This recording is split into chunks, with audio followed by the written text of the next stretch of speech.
نننۍ غونډه چونکې په راتلونکي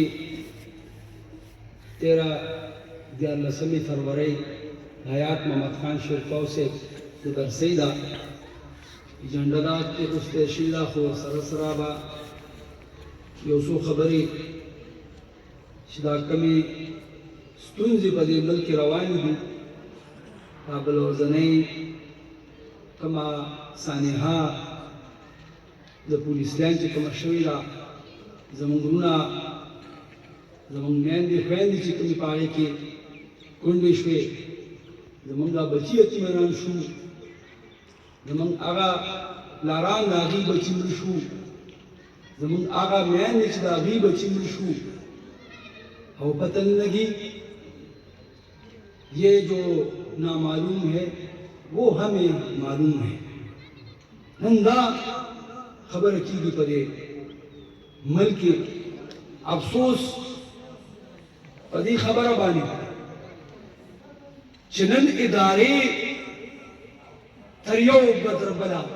بدګمانه شو اعتبار ختم شو آخر د دې ملک به جوړېږي څه دا خو به هله دا ملک چلېږي چې ټول ادارې په یو اړ باندې په اتفاق باندې او په اعتبار باندې چې کوم دی نو مخکې پرمختګ وکړي دا نه چې نن زه یو اداره د بلې ادارې نه یېرېږي او بله اداره د بلې ادارې نه یېرېږي دغه حالات برسۍ باره کې به انشاءالله خبرې کوو مشران هم ناست دي انشاءالله برسۍ ته هم راځو دا ټولې خبرې به کوو تاسو ولې در باندې دا خبرې بدې لګي خبرې خو همدا هم خبرې ټولې دا هم د زموږ د قوم خبرې دي دا زموږ د بچو خبرې دي دا زموږ د امن خبرې دي مزمت مشران ته به موږ دا خبره کوو چې مزمت ټکې به موږ ایر کوي مزمت نر دی که ښځه خبره راوشوه ختمه شي 2 ورځې 3 ورځې پس به یې هېره شي بلکې د دې خبرې یو دپاره یو تحریک چلول پکار دی نن بچې بوډا ځوان ماشوم لیونی هم د دې خبرې نه خبر شو چې دا څوک کوي باید چې د دې خبرو نه وشي تر څو پورې به د دې قوم په دې وینو باندې تاسو خپلې خېټې چې کومې ډکوئ د خپلو بچو خېټې به پرې ډکوئ او څو خبر سبا به انشاءالله په دې تفصیلا خبرې هم کوو سبانې 9 بجې کوم پروګرام دی دې له هم که خیر یې ښه په یوډ باندې راوځو او د خپلې پارټۍ چې کوم زمونږ اظهار دی د دې قوم سره د یکجهتۍ کم زمون پولیسونه چې کم دی کې شهیدان شو دا قومونو څخه موږ خپله غمرازي او خپل هغه تر اخره پورې انشاءالله چې ساتو برسي موږ هر کال کړې ده ښه په نرم کړې ده او انشاءالله دې ځل په 13 فروری د هغې نه ښه په نر باندې کښېري کوو څومره چې په ډکیمن کونسل باندې زه خو په 57 کې دا یو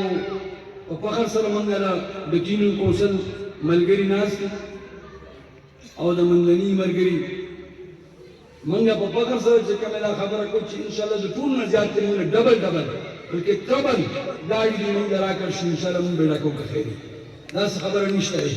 ابا موږ پوره کوو دا زموږ برسي ده زموږ د مشر آیات محمد خان شیرپاو صاحب برسي ده هغه د قوم اولنی شهید و هغه د پارټۍ اولنی شهید و هغوی دې کور چې کوم دی ټول عمر قربانۍ ورکړي دي د آیات محمد خان شیرپاو نه پس